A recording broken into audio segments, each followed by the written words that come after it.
sur le contenu de votre travail. Okay. Merci. Bonjour tout le monde. Bonjour monsieur le président du jury. Donc aujourd'hui, je vais vous présenter mes travaux de thèse intitulés Études expérimentales et numériques de l'hydroformage du tube métallique. Donc il a été encadré par M. Rémi Hassan et en co-encadrement M. Ali Khalfal. Donc dans ce travail-là, on est intéressé à l'hydroformage du tube. C'est un procédé donc, de mise en forme donc, qui permet de réaliser des pièces de forme complexe à partir des tubes vierges. Ce procédé-là, il existe depuis plus qu'un demi-siècle, mais il n'est industrialisé que pendant la dernière décennie du XXe siècle. Donc, il consiste à former un tube à l'intérieur d'une matrice par l'application d'une pression à l'intérieur et des efforts d'action aux extrémités. Voilà, donc ce procédé-là présente plusieurs avantages. En effet, donc, il permet de fabriquer des pièces rigides, de tolérance dimensionnelle faible et de poids réduit. Aussi, il permet une bonne flexibilité au niveau de la conception, puisqu'il permet donc de fabriquer des pièces de forme complexe. Il peut nous permettre donc d'éliminer les opérations secondaires comme les soudages et le pliage, et il permet d'avoir toute une structure à partir d'une seule pièce au lieu de fabriquer plusieurs pièces et les assembler par la suite. Les premières utilisations de ce procédé-là étaient avec les installations sanitaires, puis il a intégré d'autres industries comme l'industrie automobile, l'industrie aéronautique, aérospatiale et l'industrie navale. Je vais présenter quelques pièces automobiles qui sont fabriquées par le formage. Donc il y a le cadre, les portes, les châssis, les berceaux de moteur, les échappements et les essieux à air. Maintenant, donc, on va présenter la problématique de ce sujet. Donc, pour réaliser une opération de formage, plusieurs facteurs qui peuvent entrer en jeu, comme le trajet de chargement, la géométrie des outils, la friction entre le tube et la matrice, et les paramètres du matériau. Mais pour avoir une pièce qui n'est pas défectueuse, on a intérêt donc à optimiser ces paramètres-là. Et donc la simulation numérique constitue un outil qui est robuste et pertinent donc, pour effectuer cette optimisation. Mais on a intérêt donc pour avoir une bonne prédiction du procédé, on a intérêt à introduire les paramètres du matériau avec précision. Donc l'objectif de ce travail, c'est la détermination des paramètres de comportement de ce type de matériau avec précision. Cela revient à développer une méthodologie d'identification qui nous permette d'avoir les paramètres des matériaux en tube utilisés en hydroformage. Je vais présenter une petite étude bibliographique sur les méthodes d'identification. Donc, une méthodologie d'identification, elle est basée essentiellement sur 3 éléments. Le modèle de comportement qui doit décrire le comportement du matériau dans son état de chargement. L'essai expérimental qui doit être capable de perturber les caractéristiques mécaniques qu'on cherche, et la méthode d'identification qui doit contenir le minimum de sources d'erreur, c'est-à-dire qu'il doit contenir le minimum d'approximation qui va nous éloigner de la solution. Donc dans la littérature, les méthodes analytiques sont très utilisées pour identifier les lois de comportement des matériaux tubulaires. Donc, une méthode analytique consiste donc à passer d'une donnée expérimentale mesurable donc, à une variable locale à travers un modèle analytique, puis avec un simple lissage donc, de cette courbe-là, on obtient les paramètres souhaités. Dans le cas des essais homogènes, le passage des variables globales aux variables locales est facile, il n'existe pas d'approximation. Mais généralement, les essais homogènes sont des essais qui présentent des trajets de chargement simples et ne sont pas riches en informations. Pour des essais inhomogènes qui présentent des trajets de chargement assez complexes, donc le passage de variables globales aux variables locales est des fois difficile avec une méthode analytique, mais il nécessite parfois des approximations. Passons maintenant aux essais expérimentaux. Donc, généralement, l'essai de traction il est très utilisé pour la caractérisation des matériaux, puisqu'il est expérimentalement simple et le déploiement des résultats il est facile. Mais il présente quelques inconvénients, c'est que au moment de fabrication du tube, les propriétés du matériau peuvent subir une modification, soit par l'extrusion ou par roulage. Et la déformation maximale atteinte lors d'un essai de traction est beaucoup moins faible que celle atteinte lors du procédé de hydroformage. Et finalement, donc, cet essai-là est uniaxial, tandis que dans une opération de hydroformage, le matériau subit un trajet de chargement qui est multi-axial. Il y a aussi l'essai d'hydroformage de tube libre. C'est un essai qui est biaxial, dont le trajet de chargement est similaire au procédé d'hydroformage, et c'est un essai qui est riche en informations, mais l'inconvénient de cet essai qu'il est inhomogène et l'utilisation des méthodes analytiques peut nous poser quelques difficultés. D'où donc on va dégager les points suivants. Donc on va d'abord on va présenter le modèle de comportement, on va identifier les paramètres du modèle à partir de l'essai de traction, puis on va présenter les essais d'hydroformage. Avant ça, on va présenter la machine d'hydroformage qu'on a conçue et fabriquée. Puis on va exploiter ces résultats-là pour identifier les paramètres du modèle à partir de une méthode analytique. Les mêmes bases de données vont être exploitées pour identifier les paramètres du matériau à partir de notre méthodologie qu'on a développée. Et les résultats donc, vont être présentés par la suite et discutés. La validation donc, sera réalisée avec une matrice de la section carrée, et à la fin on va finir par une conclusion. Les matériaux qu'on a utilisés sont des matériaux de tubes roulés et soudés par induction en acier de S235 de diamètre 50 mm et d'épaisseur 1,2. Aussi, il y a des tubes extrudés en alliage d'aluminium de diamètre 50 mm et d'épaisseur 2. Ces derniers tubes présentent une faible formabilité à leur état de réception, mais comme l'indique la figure à gauche, et après le repli, donc on a amélioré leur formabilité. Voilà donc le modèle de comportement qu'on a adopté à ces matériaux-là. C'est un modèle de comportement élastoplastique utilisant le critère de plasticité orthochordéide. Il est écrit sous sa forme de contrainte plane, puisqu'on a négligé la contrainte normale suivant l'épaisseur. Et on a utilisé la loi de on a adopté la loi de Swift pour l'acier et la loi de Boas pour l'aluminium. Donc on va identifier les paramètres d'anisotropie R0 et R90. Puis on va identifier les paramètres de subissage K, Epsilon0 pour l'acier et sigma 0 QC pour l'aluminium. Passons maintenant à présenter l'identification à l'aide de l'essai de traction simple. Donc pour réaliser cette identification, les essais ont été effectués sur des éprouvettes, sur deux types d'éprouvettes. Les premiers types, ce sont des éprouvettes découpées directement du cube, dans la direction axiale. Et le deuxième type, ce sont des éprouvettes découpées dans trois directions différentes à partir d'un tube qui est aplati. Oui, donc ces éprouvettes-là sont découpées suivant la norme ASTM et on a récupéré la contrainte normale et les déformations longitudinales et transversales. Voici donc le résultat de l'identification du pot d'acier. Donc on représente la courbe à gauche, c'est la courbe de contrainte déformation pour expérimentale, puis le lissage avec la loi de Swift. La courbe de droite, c'est la courbe de déformation transversale en fonction de la déformation suivant l'épaisseur. Cette courbe-là va servir donc à calculer ou à mesurer le coefficient de l'emploi qui est défini par la pente de cette droite-là. Et donc, ce tableau suivant illustre tous les paramètres qu'on a identifiés à partir de cette direction concernant l'acier. La même chose était réalisée pour l'aluminium.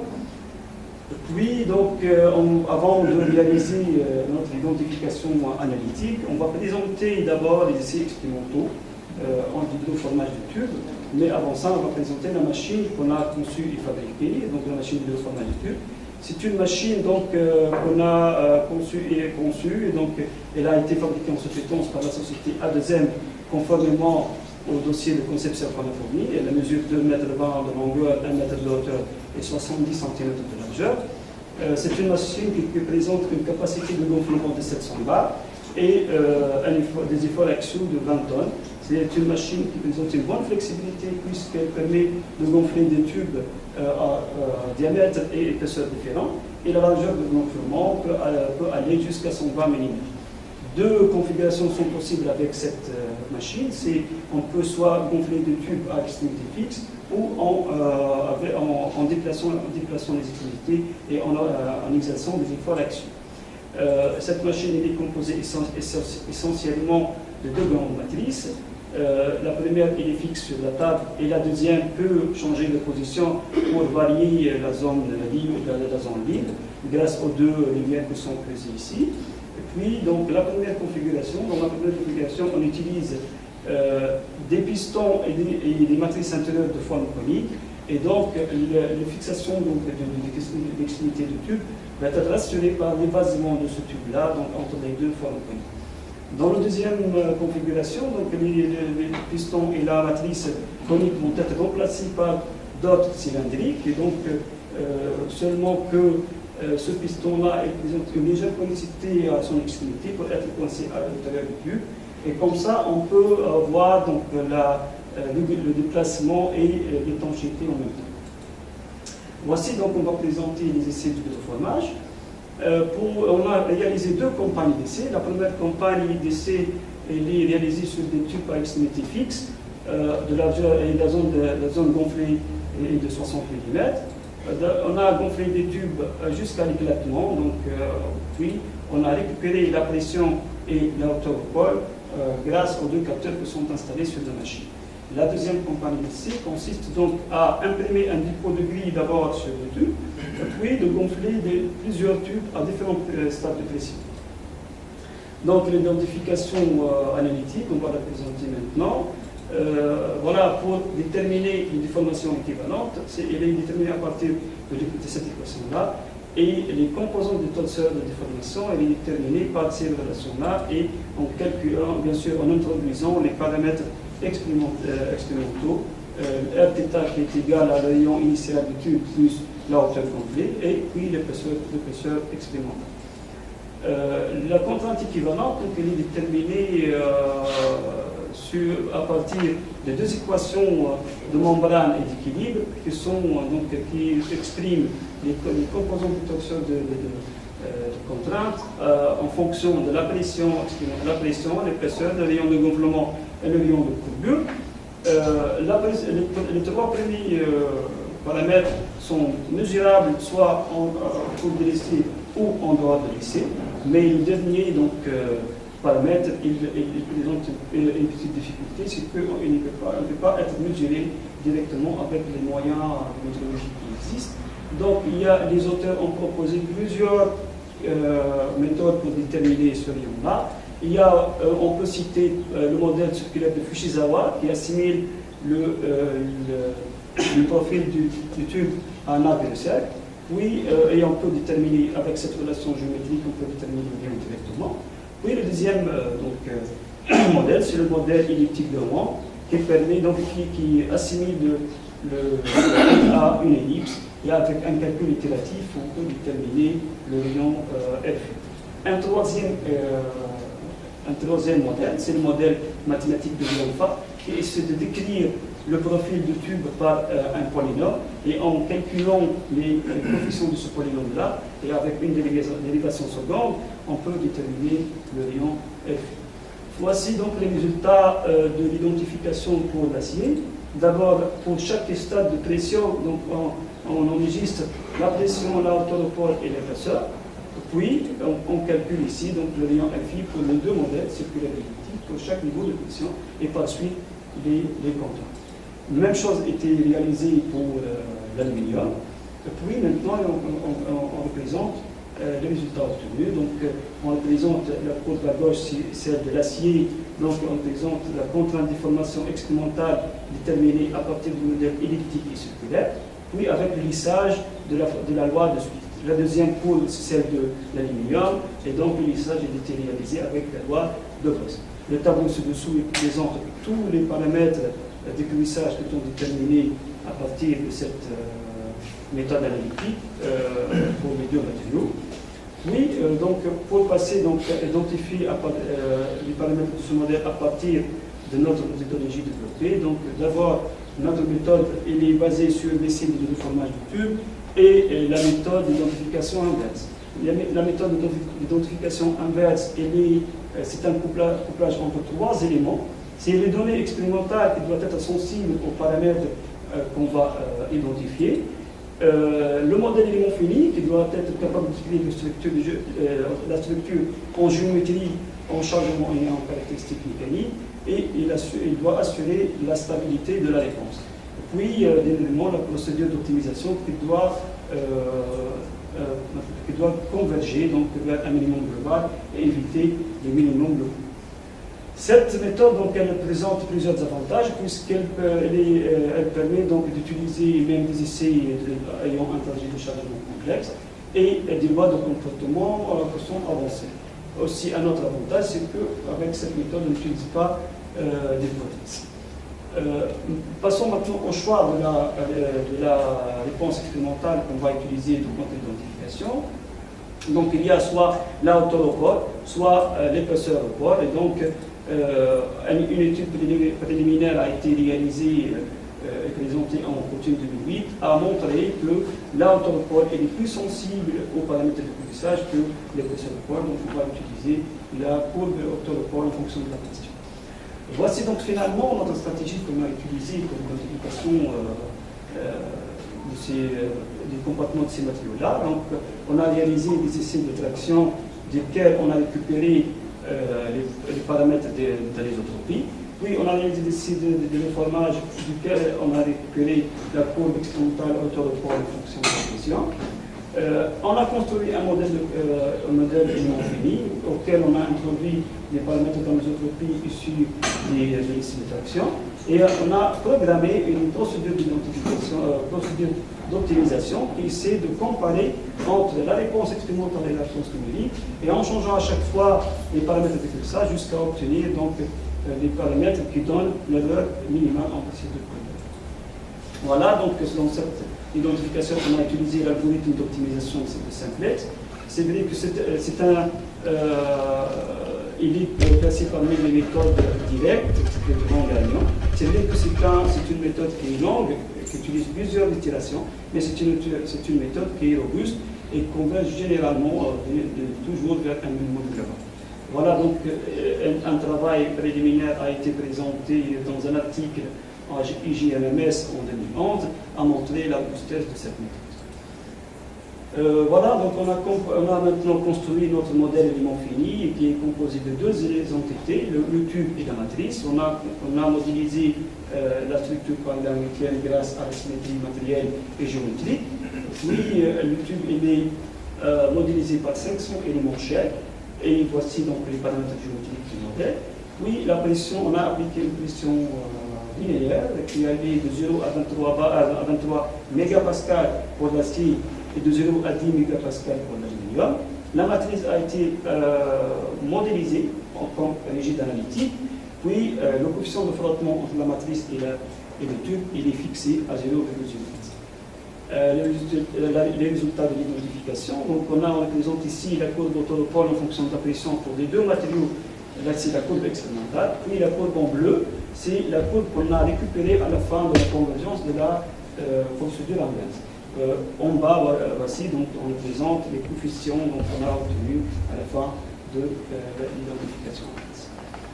Pour valider donc cette méthode, donc, on a introduit les paramètres déterminés à partir de l'essai de traction et de l'essai à partir de la méthode analytique et au modèle élément fini. Puis on a récupéré donc la hauteur au pôle en fonction de la pression pour chaque méthode. D'abord, on aperçoit que la courbe donnée par la méthode inverse colle bien avec les points expérimentaux. Cela montre que les lois de décrissage qu'on a utilisées se sont bien choisis. Puis, on constate que la méthode analytique et les sélections ne donnent pas de bons résultats et leur prédiction est loin de la courbe expérimentale. Donc, on peut constater donc, que les sélections surestiment les pressions. Aussi, donc, on a montré, on a tracé l'épaisseur au pôle en fonction de la pression. Comme vous voyez, on peut, la méthode inverse peut prédire cette grandeur-là, mais tandis que pour la méthode analytique et l'essai de détection, elle présente donc des résultats qui sont loin de la courbe expérimentale. Cela montre que la méthode analytique n'arrive pas des fois à prédire des données qu'elle utilise au début du calcul analytique, et peut-être il est dû à l'utilisation de l'équation de Mondragon et aux approximations qui ont été réalisées ou faites sur la géométrie du tube.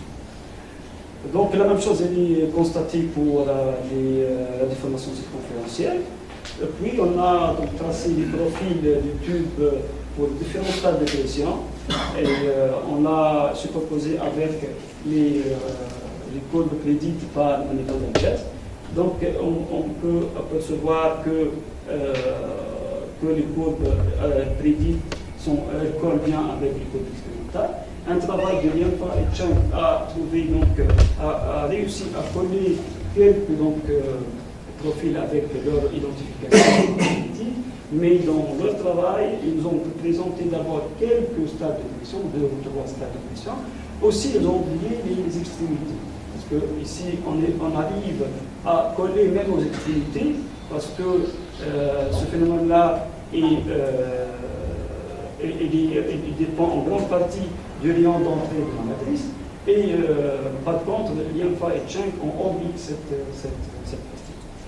Voilà, donc malgré que notre méthodologie développée, elle arrive à prédire le comportement du matériau sous un état de chargement biaxial, mais elle nécessite d'être validée avec un essai qui est beaucoup plus complexe.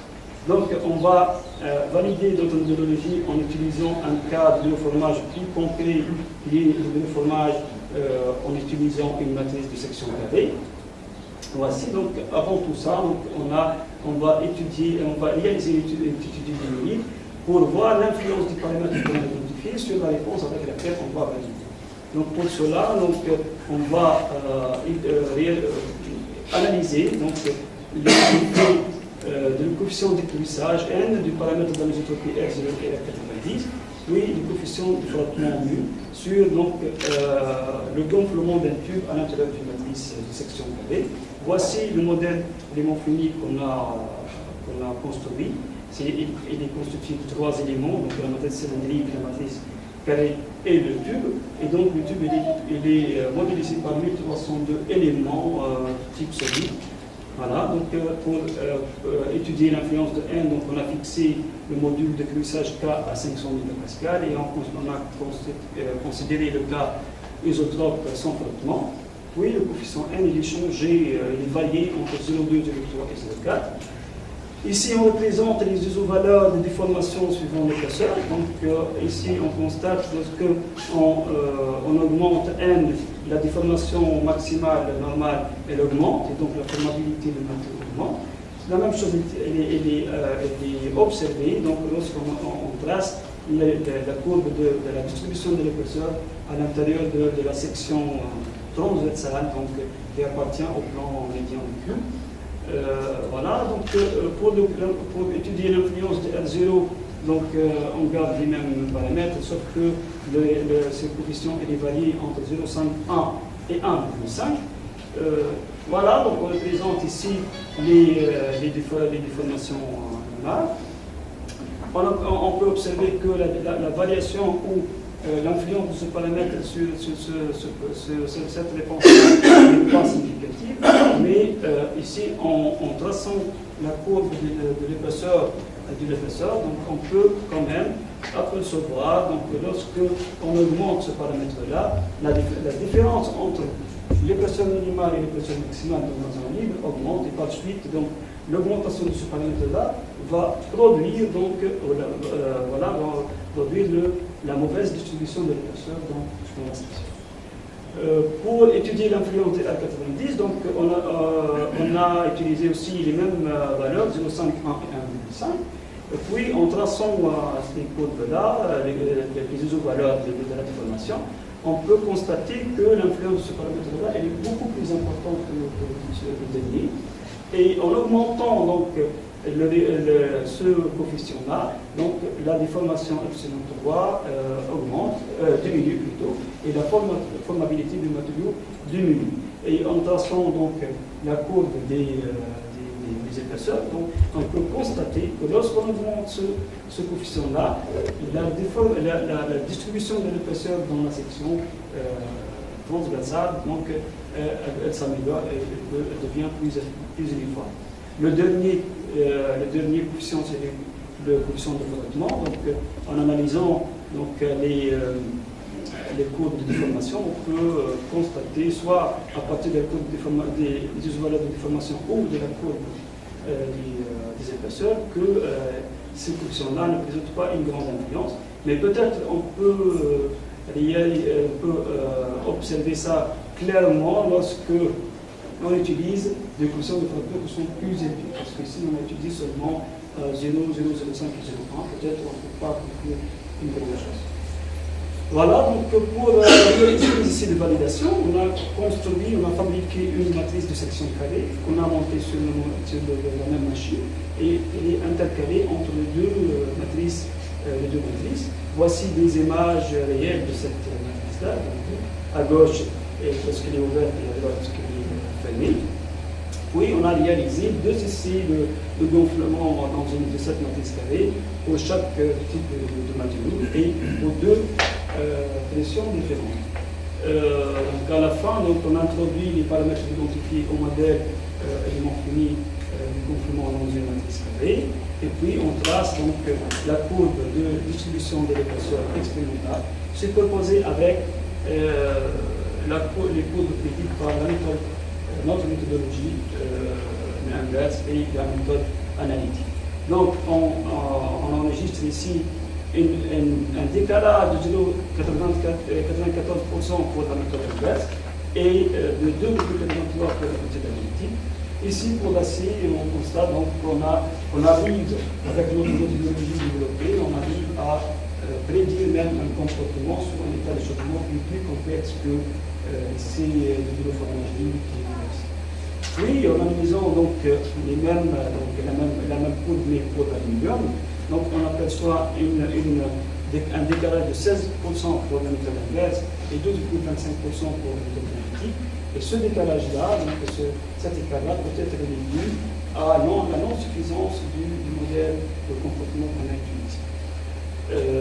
Voilà, après donc, on a analysé l'uniformité de l'épaisseur dans cette zone-là. Donc on a enregistré l'épaisseur maximale et l'épaisseur minimale dans la zone libre.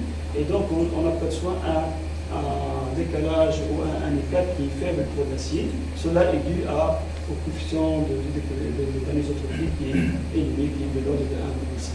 Oui, le contraire est observé pour l'aluminium, et cela est dû peut-être au coefficient d'anisotropie qui est de l'ordre de 0,5. Voilà, pour conclure, donc, on a essayé de contribuer à l'amélioration de l'identification du comportement plastique anisotrope à l'image de ces matériaux-là.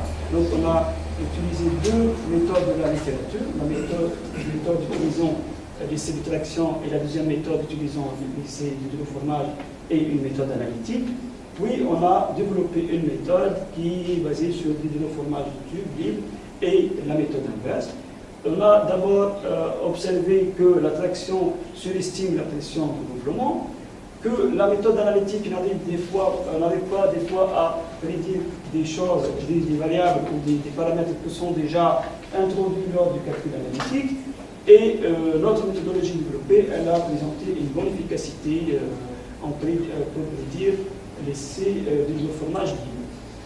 Le critère de Hill, il a montré une bonne précision pour décrire le comportement de l'hydroformage libre, mais la faiblesse de ce critère-là se manifeste qu'il n'est pas capable de décrire le comportement sous deux types de sollicitations différentes, l'essai de traction et l'essai de gonflement libre.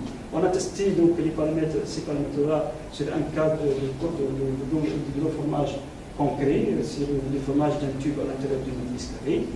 Puis l'acier a montré une bonne corrélation avec l'expérimental, mais l'aluminium il diverge, donne un écart un écart il a été observé. Et donc, on a dit que cela peut-être dû à la non-suffisance du critère qu'on a utilisé.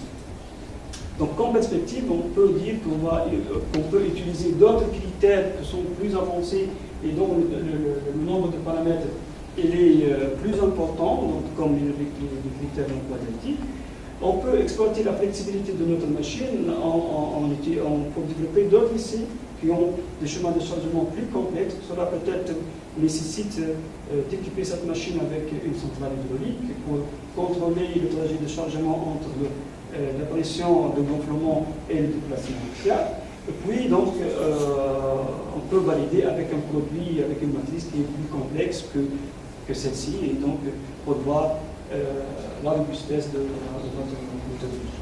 Merci. Merci, monsieur.